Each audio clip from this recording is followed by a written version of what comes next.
Hair and makeup team, are we ready? Are you good? Okay. I mean, it's recording. Okay. Yeah. Just for an interview. Okay. Hi. Oh, hi. Fancy meeting you Fancy here. meeting you here. Hello, everyone. My name is Jen, and I'm head of marketing for Making. We are in New York City, and we're going to be chatting with some friends. Would you like to introduce yourself to everybody? Oh, hello everybody. I'm Cris Bertoluci. I'm from Brazil and I'm a knitwear designer, a fashion designer. I have a master's degree in fashion and textiles. And after working for 12 years as a teacher, I decided to launch my first book in Brazil, a self-published book, very independent, but this is my kid. We'll talk about the book in a second. Okay. But I do want to know what your making journey is. That's how long do we have? Yeah, we've got as long as you want. Okay. Actually, I have to moderate a panel at 1:20. So Okay, that's that's good noon. enough. Yeah. That's good enough. So Okay. I started knitting when I was 8, and then I graduated in fashion in 2007. I worked for a few yarn brands. Oh, but before that, I was a knitwear designer in Brazil, in South Brazil. But I was doing very fashion, very technical kind of stuff, like Uniqlo, whole garments. That's what I was designing at the time. And then I started doing handcrafts again. And after a while working as a designer, I decided, no, I think I want to do my own career. I want to start my own thing in Brazil. So that's in 2010. I went to Brighton, UK. I took a creative knitwear course, came back to Brazil with like an open mind to just like, we should value knitwear more. We should value our crafts more. Brazil doesn't do that. Brazil doesn't value its own craft, doesn't value handmade, doesn't value anything like this. It didn't. I think now it's starting to grow. Yeah. It's changing. That's cool. And yeah, it's been a 12, 13-year journey teaching and bringing handcrafts to Brazil, especially knitting, because knitting wasn't so popular at the time. Now it's becoming more popular. We have a lot of crochet that I do as well. And that's it. It's just bringing a community together and just bringing it on, everybody together. Who taught you how to knit? My mom taught me how to knit when I was 8. I do remember asking her, please teach me. And she was just like, she didn't have the patience to do it. And then I remember like asking and then I started knitting with her, but it wasn't something that I did always. I was always doing it. I preferred playing soccer with the, like outside playing soccer and doing this kind of stuff. Yeah. And then I don't know, it started growing on me when I started college and stuff like fashion and doing like looking at magazines and seeing this. It was just like started growing on me again. Mm-hmm. Do you remember, was there like a moment like opening a fashion magazine where you were like one thing like sucked you in and you were like, I need to do this, or was it over time? It was over time, but I do remember having Alexander McQueen had a fashion show about the movie The Shining, and there was like they were like these amazing garments, and then they had like some knitting over it, and I remember looking at it and say like, oh, that's what I used to do when I was a kid, but knitting wasn't coming back to me at the point.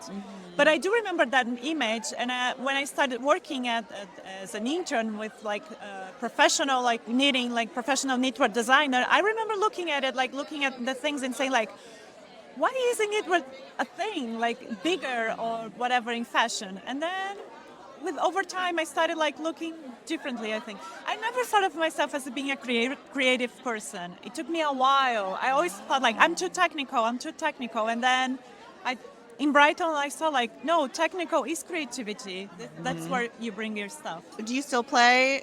We'll call it football. It's not American football. Soccer. Yeah. I don't play it anymore. I started playing basketball because I'm tall. Fun. Yeah. But I'm horrible at sports. No sports. Sports is not my life. Got it. Yeah. I like to watch. Yeah, I soccer, do. I love football. it. I love knitting and watching basketball. That's a Is that good so? Is that like you? That's if my you combo. were to pick a thing, that's your combo. That's my combo. Awesome. Yeah. So I like it. mine is Real Housewives and yours is basketball. Yeah. No, Real Housewives is no. But Real Housewives is more like friends having dinner, watching. Yeah. Got it. Okay. Yeah. That's the thing. Yeah. Got it. Okay. Pretty much. Which is your favorite Housewives? We have in Brazil the housewives from Brazil, and there is one that she is the craziest, Narcisa. She's crazy. She's crazy. She's amazing. She's totally amazing. We don't watch so much the American. We watch more the Brazilian. Got it. But one thing I like is how do you say the one that they get married?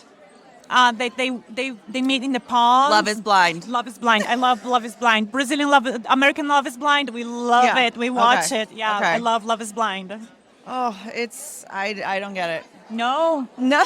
no, it's just I mean, like I watch it. Trust me, but I'm just like, if I were to be, I don't think I would go into that no, I would situation. never do that. I'm just looking at those people and I'm like, what are you guys doing? I know there was the one that was based in Seattle, which is where I'm from. Oh, And so like we would go to like Sounders football club matches. Yeah, I watched and that they one. would I be watched that out one. there like on the field, just like yeah, I don't get it. I don't get how people do it. That's why I like watching it. I want to Yeah. see like what kind of people want to go to this show. Yeah. It's just like no, you don't do that. So we just had a side quest.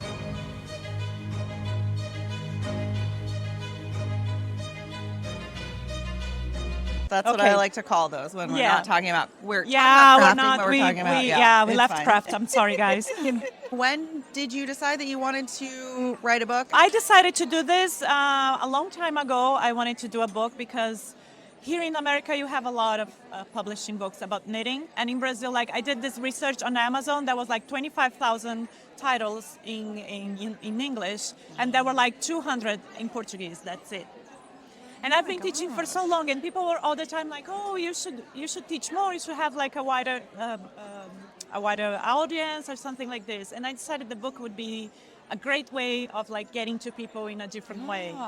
So I knew the girls from the publishing company, and then I just decided to go, "No, let's do it. Let's have a crowdfunding. Yeah, let's do it. Let's have a book. Yeah." And then we kept on going on the ideas, you know, when you like, we should have somebody just telling us, no, you come down. But Yeah. that's a lot. Bring it back. That's a lot. You have to like Yeah. lower down a little bit. But it was amazing. That's amazing experience to do it. And one thing that I wanted to talk about was top-down sweaters. That's something that I've been teaching for a long time. Something that I introduced in Brazil a lot. So yeah, that's it. Then it all I came love together. top-down sweaters I because love- then you can really test the fit. Yes, one thing I love about top-down sweaters is the challenge comes first. Because all the increases are on the top. And then after that, it's just like Real Housewives. Exactly. Just, you know, after separate the sleeves, it's just like you go. You just go. Yeah, you just go. Yeah. This was a top-down. So I've it noticed was- it. yes. It's amazing top-down you. sweater. Lola Bean yarn, and it's we love it. Amazing. There are a lot of people talking about like how crochet is looked at differently than knitting. Yes. In Brazil, it's different. People Yeah. crochet a lot more, and crochet is more like not only a hobby, it's even work. We have even like big textile artists like Ernesto Neto. He's a huge textile artist that he does like amazing things that you can walk through and stuff. He is goodness. great and amazing. We have a lot of crochet, but crochet is bigger in Brazil than knitting. It's a lot bigger, and I don't think it's overseen. I think we have a lot of people that have been making it seen differently as well. Yeah. Like my friends, Anika Lanchi, Karin Dolores, they're very good designers who do it. We're kind of bringing a different kind of, culture to Brazil about crochet.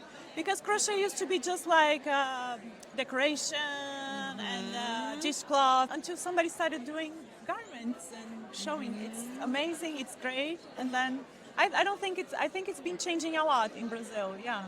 Do you feel like knitting is like seen very differently then? Yes, I think knitting in Brazil is seen differently because we see knitting as winter clothes. We don't see knitting as summer. So this is one of the things I try the most, is just showing like you can do knitting in summer. It is fun, it is cool. I just had a pattern, like not really a pattern, but I had like a YouTube video for making a easy kind of tank top. Oh yeah. And so many people doing it, so many people learning how to knit just to do it, because everybody was just like, oh, I thought you could only crochet cotton. I didn't know you could knit cotton. I was like, why? Yeah. And I think there's this knowledge that some yarns, they're just good for like, this yarn is for knitting, this is not for crochet. Why? Who said that? You just grab your yarn, you do whatever you want. Yeah. Yes. Yes. Yes. Yes. Yes. Grab your yarn, do whatever you want. Do whatever you want. Do what You don't makes have to you do the happy. pattern correctly. Oh, that's the Yeah. teacher talking. Yeah, no, you have to do the pattern correctly. So Yeah. make a gauze, make the gauze, please. Yeah. Well, Nara asked me, we interviewed each other at Barcelona Knits. She asked me what my biggest knitting secret was. Oh, what is your biggest knitting secret? I don't swatch. I have so this. Okay, I'm a teacher. I cannot say this. Because I obey my students to do the swatch. But Yeah. then I have this video of this tank top that I taught my students how to do it without a swatch. You can make a tank top without a swatch. Nara's over there. It's That's just what I'm looking at. yeah. Well, if I tell her stuff, if I tell her now, if I expose her, that's yeah. Wait yeah. a second. It's got Okay. some secrets. She's I have dirty secrets from Nara. Okay, come in here. Come in here. Come in here. Oh, she's got all Yeah, her to bring. stuff. It's Yeah. okay. This is an organic interview. Hi. This is Hi, Nara. guys. Again. So Nara was in my class one day, and then we're talking about should we make a knot, should we not make a knot, and then she said like, once I used hot glue on my ends. I'm sorry, it's a very good idea. It's very revolutionary. And I You was don't like, have to weave the it was a Zoom class. I had to kick her out. I was just like, what? Hot glue. Hot glue. This is. It's very useful. You can try, and that after that you judge me, but you will see that it's very useful. Listen what I'm saying, really. Hot glue. There's a lot of drama that might come out of this last like 4 minutes. I don't swatch, you use hot glue. Like, they're going to come Yeah. for us. A lot of people coming. This is going to be blocked in 80 countries. Yeah. Do you use this? This is a joke we do in Brazil. This content is forbidden in 80 countries. Well, Yeah. thanks for giving us your dirty secrets.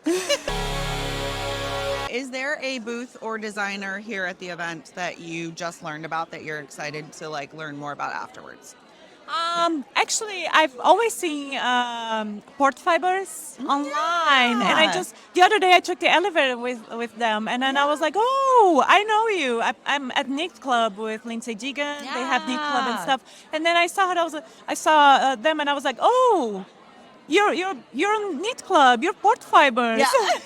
And then but every time I pass by there, it's crowded. This is my first time at Vogue Knitting, so a lot of people I wanted to see this booth. Like, I love Brooklyn General Store, and I love the whole booth. Everybody here is just cool. Yeah. Yay. And then Line Magazine. I don't know, everything here is just, it feels like amazing to see. Cool. Yeah. You need to come to Flock too. Yeah. Seattle. I'm Seattle. telling everybody because Flock. Yeah. we're gonna also be at Flock. So Okay, good. yeah. So we just did a podcast about pricing. Oh, okay.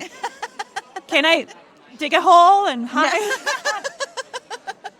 Oh, come on, let's do it. Let's do it. Okay, so what do you think as a maker community we can do to help raise up makers, ensure that people are getting paid what they're worth, but also keeping things accessible for people? Yeah, that's a big question because I think it comes up to the big companies that can make prices too accessible for things that we might not need. So it's always difficult for us to think about pricing. It's difficult for me as well. 12 years in the industry is still like, I still get like requests from fashion companies to do like samples for runways and stuff. We never know how to price it because there is this value that is hidden, that is our knowledge and creativity.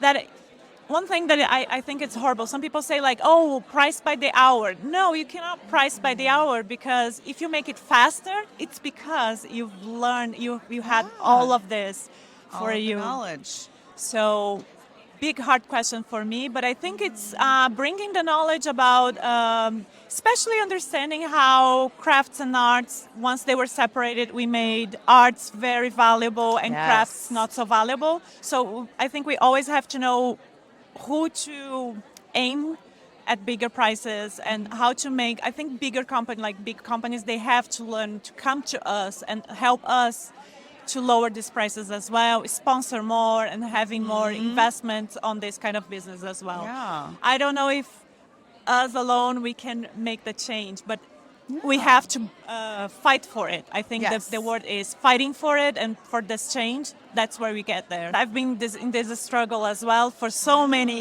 years. Yeah. I launched a course last year for creative knitwear. It's just like a huge course. And it's worth what I'm charging for it, because it's like it's like going to the new fashion university, a knitwear university.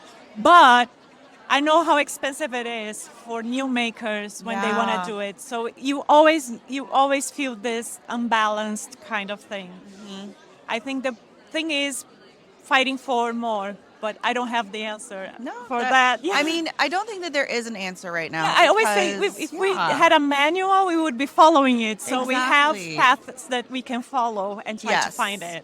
And as you pointed out, like the arts and crafts divide happened so long ago. And when Yes. something is built in so systemically, Yes. we're going to just we got to claw our way out for a real long time. Yes. Of So course. it's talking about it is like the Yes. first step, right? Yeah, and also like learning the history of it. The more we learn the history, the more we learn how did it happen? Why somebody just Yeah. chose that? Like an artist can sign a painting and it's worth a country, and we can do like I don't know. A thousand sweaters is worth nothing. Yeah. So yeah, I think so. I think we have to. That was another podcast episode that we did is we talked about the divide that when that happened. Yes, that's Very a long very time good- ago. Yes, very long time ago. So go Yeah, watch the that magi- episode if you haven't, or go like learn more about it because that's true. Also, like we should know the history of how these things started. Yes. The What we thing- do is art too. Yes, of course it is. That's why I tell you, like, I never thought of myself as creative. And I used to organize this retreat in a sheep farm and stuff. And I remember the owner of the retreat saying, like, this is creativity. Like, putting this thing together, like putting this event together and thinking, like, what time we have to meditate and what we're doing at night that we are tired. This is creativity. And I was like, oh, I'm creative. Yes. I didn't I'm glad that know. you got there. I'm glad that you got there. Yeah. Yes. I did a video on my Instagram that is just like saying, like, for people to stop saying they're self-taught because they watch videos on YouTube Yeah. and they're learning with somebody. It's just because like the person's not beside them, Yeah. that doesn't mean you're not self-taught. And then I touched on that, like when we had this divide on arts and creativity. That's it. Like the crafts people, the crafts community, they were just like, we erased the name of everybody, and now we have to start naming it again. Yes. And it starts with us. Like, Yeah. I learned with this person. I watched this video. I got it from here. Yeah. And that doesn't make your work any like it doesn't diminish No. your work. It just like it makes the community bigger, and that's Yes. what makes like our work bigger as well. Yes. We don't have to grow as one artist. We can grow as a community, and that I think that's important. Yeah, I love that. If you were to describe yourself as a type of yarn or yarn brand, what would it be? I think I'll have a specific sheep. So when I told you we did this retreat Yeah. in this sheep farm, and we had this one sheep that was just born, and there was this woman. She didn't go to Phil Collins' concert to go to the retreat, and it was once in a lifetime concert in Brazil. And we were like, what? No, we have to give her something like. And then we were like, oh, you can name a sheep, Phil Collins. Name a sheep, Phil Collins. So this and the sheep didn't grow. It became a midget sheep. And then we named it Phil Collins. And one thing is, in Portuguese, Phil means thread. It means yarn. So it was Phil Collins. Oh my God. And Phil Collins, I swear to you, if you grabbed your phone, if you just like, you lower down, grab your phone, he would come down and pose for the picture. He was like a spokesperson. He was the spokesperson for the sheep. So I think I'm Phil Collins. I'm the sheep that is the spokesperson for the sheep. That's it. That's me. That's perfect. I really want to meet Phil Collins now. Not, I mean, You, no you offense, should come to singer, Brazil. but I Come want to to meet Brazil. the sheep. Yeah. Come to Brazil. I don't need to meet the singer. You Just the have to sheep. meet Yeah. that yeah. sheep. Phil Collins. What is one thing that you love about the maker community and one thing that you think we could all be doing better? The thing that I love is just connecting to people and telling stories. When we think about textile and text, is, we are making stories, we're writing things, but they're not written down, they're just woven and knitted and stuff. So I love all the stories that come out from every class or every pattern or whatever. It's always a story. So I love this storytelling. And even if you unravel what we were talking about, this craft story, if we start unraveling, even like my mom learned with somebody else who learned with this, who did this, and that's a long story that we have. And I think what we can do better is just like naming. It's just like this, what I said, like thinking about us as artists, like not as artists, but like how the art community, how the art world came, and like naming people. We can name more people. We can like acknowledge the people that are making and they're doing and who is helping us, even if they're not there. Like I said, like you're watching a YouTube video, always say like, oh, I've seen this person, I learned from this person. I think this is very important for us to do right now. And because it's also like lifting those people up. Yes. Like they've put their heart and soul into something so much that they've filmed themselves. Yes. Yes. It's not easy. And you know how hard it is. Before we started, you were just like, I have to see if everything is turned on. I have to get, like, when we're teachers, we have to get the best camera angle. We have to have a script for teaching it and people learning. So, that's and a even lot. like the editing afterwards. Yes, editing It's afterwards. a lot. Come Yeah. on. I Yeah, know. you're a hero. You're a hero. Oh, thank you. She's a hero. The editors. It's fun, but it's a lot. Yeah. Yes, it is a lot. So if you've learned from somebody on YouTube, shout it out from the rooftops. Yes. Where can everybody? I know that it's in Portuguese, and we Brazilian. we are a worldwide app, a worldwide audience. You can get it on Brazilian Amazon, Amazon.com. You can find it. It means upside down in Portuguese, de ponta cabeça, because they're top downs, and we have to knit them upside down. I love it. When we knit it, they're upside down. We're gonna look at how beautiful that is. Hold on, focus, camera. There we go. Gorgeous, gorgeous. And I was looking through this earlier, and it's like, This is named after one of my favorite Brazilian singers. I love it. I mean. All right. Wow. Thank you. Thank you so much. It Thank was so you. good chatting with you. It was amazing. I mean, where can everybody find Cris you Bertoluci. otherwise? Yeah, this is my handle for my Instagram, Cris Bertoluci. Cool. Yeah. Awesome. Awesome. Thanks for chatting. Thank you. Yay. Okay. Cool. Would you like to introduce yourself to everyone? Sure, I'm Greg Chrysler, born and raised in Rochester, New York. Ooh. I know, it's not that fancy. I mean, But yeah. I just said ooh. So I don't know. I think it is. Might be. It's Western New York, so it's not New York City. That doesn't mean it's not fancy. I live west of New York, and Yeah, but a different state. I'm just saying. I mean, fair, touche. Well played. What is your maker journey? When did the craftiness come into your life? Ooh. Creativity. Since I was very little, Yeah. I always used to hand sew puppets, like hand puppets, and put on puppet shows and Oh stuff. my god, that's so fun. Yeah, right? And I started doing embellishment on my jeans because I would get bored. And jeans were boring to me, so I was like, how can you make it look cool? So Okay, I would, well, how old were stitch you when you things, did this? 6 or 7. Oh my god. Yeah. Did you have a bedazzler? No, I wasn't allowed. Oh. I had a creepy crawler machine because my parents goodness. thought that would drive the creative gay energy out of me. And all I wanted was a bedazzler, and then I found sequins and a plain needle, and I just hand stitched literally everything. For talking about knitting and yarn and stuff, I made the mistake of complaining on vacation to my great grandmother that I was bored, which you didn't do with her because she'll give you something to do. And she literally threw a ball of yarn at me, handed me a crochet needle, and said, "We're gonna learn something." And I started to crochet. How old were you then? 6. Oh my gosh. And then that same day, I did I would call it a swatch now, but it was supposed to be a pot holder. Yeah. Yeah. And I told my grandmother that the hook was fun, but she was working with giant needles, and what was that? Yeah. And that was how I started to knit. Nice. So yeah.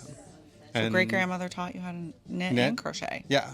And then my grandma taught me how to bake and stuff. But then like I kept up all that jazz through high school, and I started like a knitting club in high school. It was literally just me and my like 3 closest girlfriends. That's a knitting club. Oh, yeah. Yeah. Oh yeah. And we tried to make things fun and free, and I made like a 12-foot scarf, and it got closed in all the doors. Has there ever been a time since then where you've like put down the fiber arts for a second, or has it just been constant? I took a break in like 2020 to 2021-ish. Yeah, okay. I feel Kinda like leaned that's into when other people avenues. like picked up. They picked up the new skill. Yeah. I set it down because there was too much going on, and I had to move and do stuff Yeah. physically. Yeah. So That's I fair. got more into running and that sort of thing. Oh, nice. Yeah. Okay. You're the first person that has ever said those So words. I should leave? I should leave. God, no. I just dropped my phone. I'm so shocked. She's just throwing things at me. I've upset her. I'm sorry, Jen. I will never upset you again. Where is your favorite place to craft in New York? At the cloisters, Oh. way up. So they like brick by brick, stone by stone, moved a whole like temple cloister thing. The Met did, Yeah. and it's full of like relics and like very religious stuff. But they have like open cafe, and I usually sit there in the warmer months, and I'll sit and knit and journal and write poetry and design things, and like that like it's quiet, so you don't feel like you're in the city. Yeah. So it's this amazing sanctuary, and I like get so inspired being there, and it's my favorite place. If you were to describe yourself as a type of yarn or a yarn brand, what would it be? I'm gonna steal this one from a very dear friend of mine who once described me as being mohair. Because Why? I'm fun and light and frilly, but I pair well with everything. Nice. So like, hold me double, add a little bit of like halo to something, and I make it better. But like on my own, I'm a little like, she's cute. But yeah. Well, apparently you make me itch, so. I like to think of it as a tickle.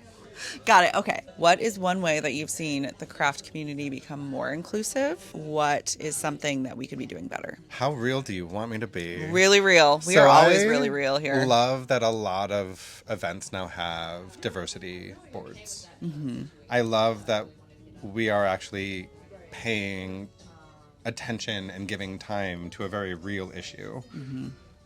I am still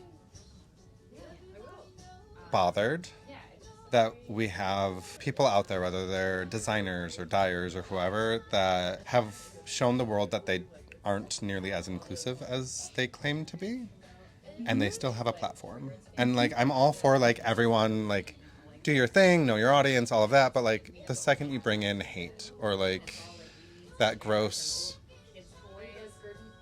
bigotry, clearly you don't want to educate yourself, so there isn't space at the table for you.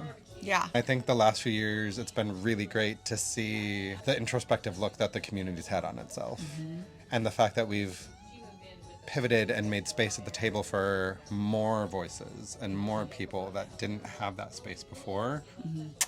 Yes. That doesn't mean we're there yet. Oh, no. So, like, we still got whole lots of work to do. Mm-hmm. And I think as long as there are voices out there that are unapologetically bigoted, we still have to be loud and proud and hear. Yeah. And like shut that down. Yes. That's beautiful. Couldn't have said it better myself. Thanks. I was trying to be very PC. Well, or you could be like Quaylen and just like name names. We all know at least one person like that. And I tried to keep it so like if you know the name, you know exactly who I'm talking about. especially as an app that is trying to work to change how things are online and offline for makers, how the space is created, how makers can sell, how we can support each other better. We don't have a choice. Nope. We need to be loud about all of this stuff. And what makes me bummed, people who clearly benefit Yep. from the community because they sell things or whatever it is that they do, and they don't stand up for the people that they benefit from. Yep. That's when So when they're I'm just benefiting like, at the expense of those people. That's, yeah. yeah, Outside of the knitting world, I'm a creative anyway. Like, I am an actor. And Yeah. the yarn world is very similar. That there's a lot of personalities, and yeah, the last few years have seen a lot of negative personalities go away, yep, and a lot of genuine personalities, and people that aren't putting on a persona and just being themselves are still very much so at the top, yeah. which I love. And like, Yes. if you look at like Aimée from La Bien Aimée, Stephen West, like those are two huge examples to me of people who are genuinely and unapologetically themselves. Yeah. But if they make a mistake, they're the first one to say, I'm sorry. Exactly. That is the other thing is it's like, I think I'm like, how are these people not speaking up or saying anything? How are they totally silent? Yep. I'm sure it's the being scared factor, but the thing is like none of us are perfect. All of this is systemic and goes so deep. I'm sorry. not You are the perfect. only No, person I was who's talking about perfect. you. Oh, okay. I'm Let's definitely be not. real. No. But no, it's you're like right. everything is so systemic and goes so deep that there is no way in this world that none of us are going to make a mistake. Right. But it's part of the learning. And if people like call you in and say, hey, Yep. this hurts me, or do you mind like thinking of it in this way for a second? Like listen and move forward and like take that with you. Yep. Be intentional. And as long as you are yourself and you're not just doing it to be performative, nobody's gonna like kick you out of the club. Right. Well, and that's the thing is like, if we try to please everybody, we're not going to please anybody. Yeah. So be yourself. Yeah. And if you make a mistake, own it. Yeah. And like, we love human connection. Like, that's what community is. Yeah. I want to get to know you, not who you pretend to be. Exactly. So if you're pretending to be someone and it's Yeah. like, that doesn't work. No. So like, be a part of the community. Don't try to be better than the community. Yeah. I Yeah. don't really know how to phrase that better. There's no other way to phrase it. No. And maybe you're not trying to actually be better than the community, but it comes that way. And yes, and that's unfortunately what happens when, you're building a brand or you're building a label is like, yes, there is a sense of corporate America coming into that. But you can still have values. You can still have ethics. 100%. And like operating within your values Yeah. and still building your company. Like, sure, that's difficult, but it's not impossible. And we grow not. by doing difficult things. And we Yeah. grow by failing. Yeah. So why would I don't know, why would I Yeah. slow that growth down by pretending I'm perfect? That seems silly. Right. Exactly. And it's not easy building a company on values. I No. mean, we're doing that right now, and it's extremely difficult because capitalism. Check. Because Unchecked there's so many capitalism. companies before us, and I'm not saying every company, obviously, but so many companies before us were not built upon values. Like the No. first thing that we did was write out our values Yeah. before we built the app, before anything. And doing that has led to many amazing things, but also many hard things Well, because the world around us is not like that. Yep. But we're going to keep going. And if you want to join us, It's not always easy to blaze your own trail, it's true. but Yeah. but in blazing that trail, others follow. Exactly. And that's, I think, the reward the for hope. all of the hard work that you're putting in. Yeah. And I think that Thanks. goes so much further, but at the same time, it's such a thankless position. I appreciate you guys for leading with your you. values first. Thank you. Appreciate that. Anytime. Well, and the interview's over. No. And scene. I am going to choose one more question that is like With your fun and best light. shot. Fire away. There's always one person who sings for everyone, and I am so glad leave that it is you, now. and I figured it would be you, actually. But I'm not a singer. I just pretend. Acting. I'm an actor. I'm an actor. Well, let's talk about this for a Oh no. second. Oh, sorry. Do you bring your crafting to set? Yeah. Nice. So many times when I'm like between takes or in the green room or whatever, I'm knitting, and I've connected with many a celebrity who's also knitting, or knitters, like people that, like Amanda Seyfried, and lots of other people that knit, and they're like, you're knitting, and you're a dude, but you're knitting. That's amazing. And I'm like, yes, I am a man. And yes, this is yarn. Because, like, why waste the time? Yeah, I'm a New exactly. Yorker. Like, we can't sit still and do nothing. Nope. So, like, I have I'll knit ADHD. I everywhere. can't sit still and do nothing. You want to, like, see the feet? I will walk the streets of New York with yarn in hand making a project. Yeah. And everyone will be like, I'm like, yeah, I'm doing a thing. Yeah. Yeah. Are we doing ASMR now? We can. Okay. We'll make it Okay. soft and Do you have any like hot goss, like celebrity hot goss, or like a fun moment that you had with somebody that you can tell us about? Oh, so much. There's so much there. In a previous era, before COVID, I mean, I BC. did. Yeah. Well played.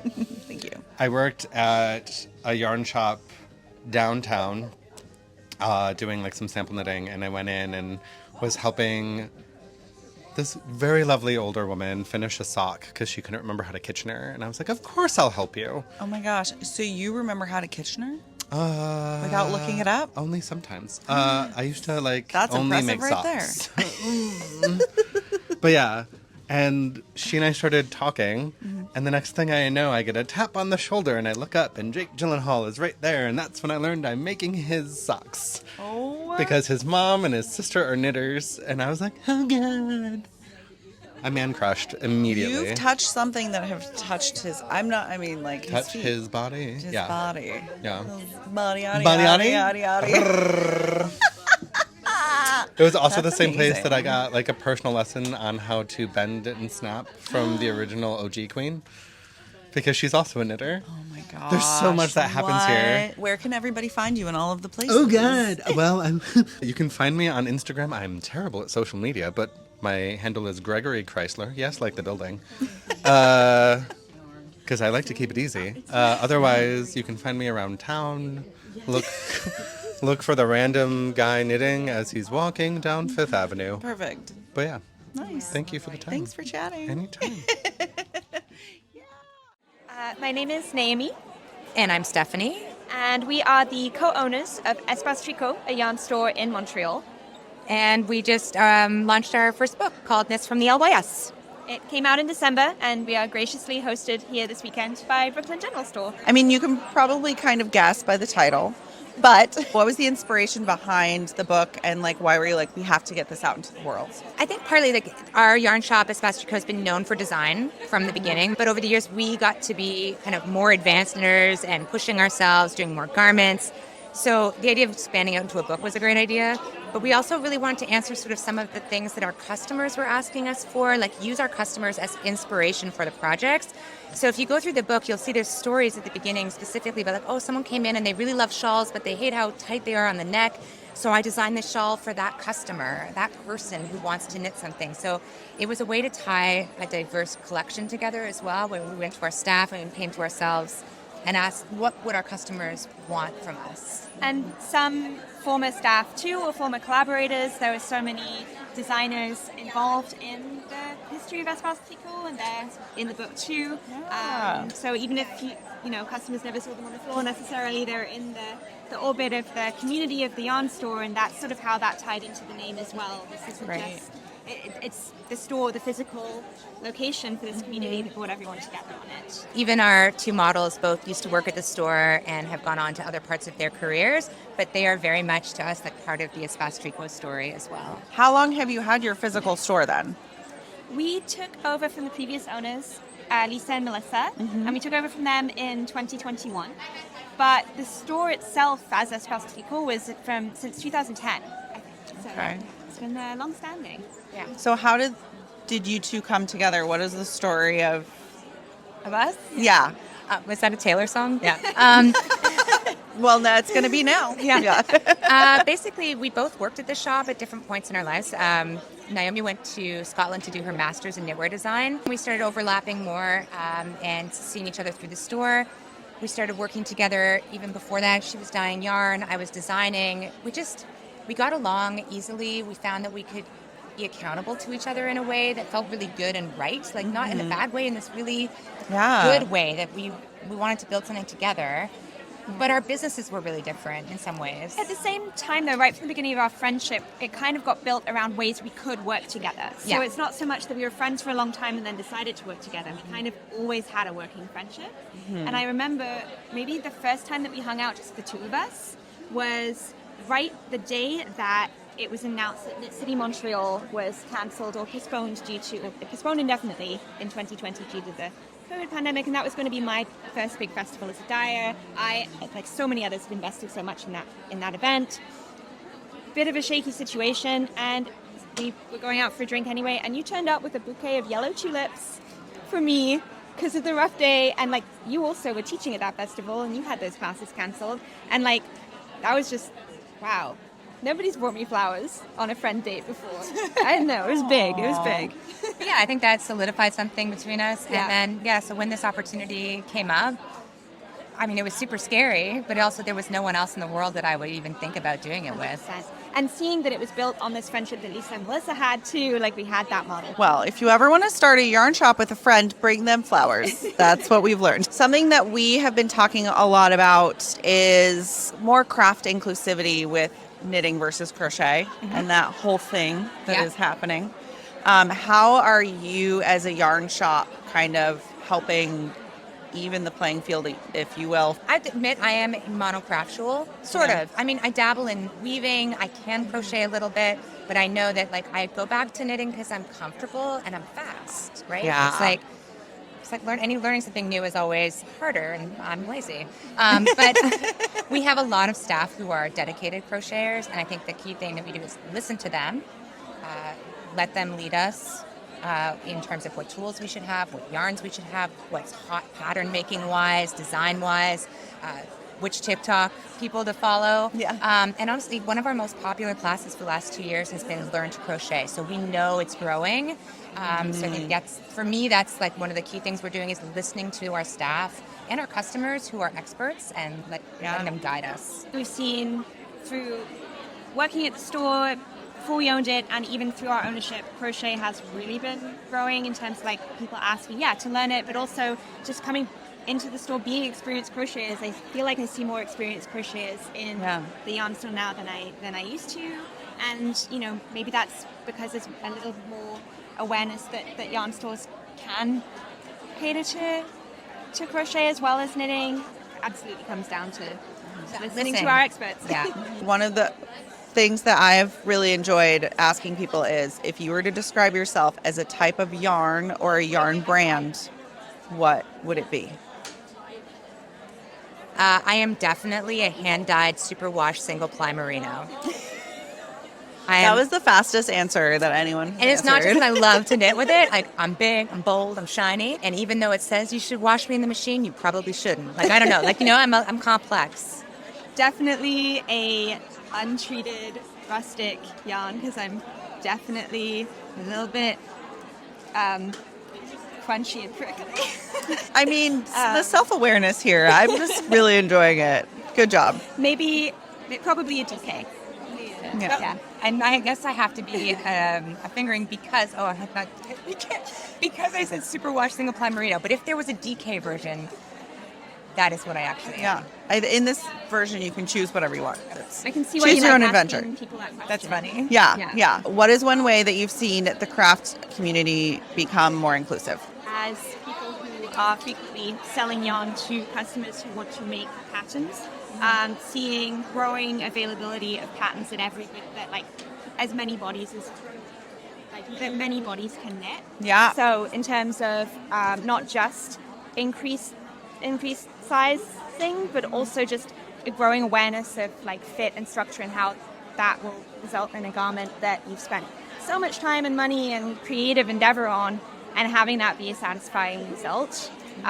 Definitely seeing more than that. And that isn't just numbers on a page that go up to 72 inches, for example.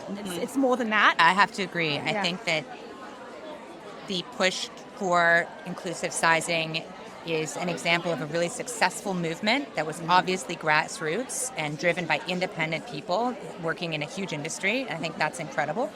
I know it's not finished work. It continues to be something that's ongoing. Yeah. But in terms of where we were when I started designing to where we are now, I think to take a minute and think about how much has changed and how much the expectations have changed and how much that was driven by individual knitters and makers using their voice, that is something to celebrate. Speak up. It's just important to talk about the things that feel scary, right? Because then they're less scary. And then there's more ways that we can find to help include more people and make sure that people are, you know, for example, being paid what they're worth and all of that. So I think especially with that, with the size inclusivity, I want to point out how successful it has been. Yeah. And that feels frightening or scary because I don't want someone to think that means I think that all the work is done. But I think it is also important in the midst of a movement to take stock of how effective it has been. And yes, there's further to go, but what an accomplishment. yeah. When like yarn companies were publishing patterns and saying 42 was their biggest size. That's what, when I started designing, that was the biggest size I was asked to make. Mm-hmm. It's incredible what's happened. It's when something is systemic, the work will never be done. So it's good that you're bringing that up. Is there something that you feel like the maker community could be doing better? Thinking about like, and as an industry, Yeah. I think what you guys are doing is really interesting because I think We didn't did talk about this beforehand, just so you're aware. I just think that technology has been an interest, like in some ways knitters have, or crafters especially, but all over, but knitters especially, like have been leaders at using technology to do our very non-technical thing, right? Think about the blogosphere and how that evolved, and then Ravelry was this revolutionary use of databases. But we get stuck, I think, sometimes. It's like, you know, it's like everything now. Everything has to be monetized and it has to have an investment. And so one of the things I'm interested to see is like, where are we going next and what's going to happen? Because you're talking about, like, the platforms out there aren't necessarily designed for what we do. Yep. We all know it. We all know where these pitfalls are. But I haven't yet. I'm just very curious where it's all going. And I feel like new technology that's out there could make our community better, faster, more fun, share more, explain more, but I'm waiting to see where that's all going to land. I mean, that's why, you know, Ashley wanted to start this and why I joined. Like, I never thought I would join a startup again, let me tell you that. But when she told me why, there are certain platforms that have been made specifically for crafters, but they're typically for like one section of making, or they're not accessible for everybody, or it's just what we've been using. It's dated. It hasn't kept up. Yeah. We just want to change all of that. I'm very excited to see where technology takes us, and I do think that, like, we're kind of due for a revolution. Yeah. Yeah. All right. Making team, we're starting a revolution. That's basically That's what we've been asked to do. Okay. So there you go. Here it comes. Get ready, everyone. Go to themakingapp.com and sign up. What is your favorite place to craft in New York? We haven't really Since we're been here. able to get out of the Not this hotel time. so much. Not quite this time. Last time, well, we didn't craft at the Guggenheim, but we went to the Guggenheim. It was incredible. And I do love the museums for inspiration. And you probably could knit in them.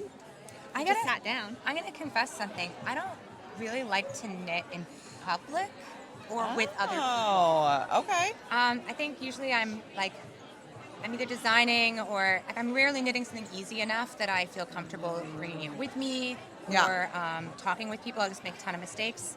And I think I'm also enough of an extrovert that, like, when I'm talking to people, I'm all in. So I like to knit all by myself. And There it is. Where can everybody find you on all of the things and physically? Yeah. Yeah, so Espace Tricot, it is like eSpace. Tricot. Tricot.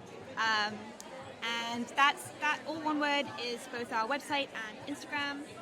And we have a podcast on YouTube. You can search Espace Tricot. And we are on 6050 Avenue Monkland in Montreal. Beautiful, cute little neighborhood, accessible by public transit, all that stuff. Well, thank you so much for chatting. Thank you for the fascinating questions. Yay! I'm glad that you thought that they were fascinating.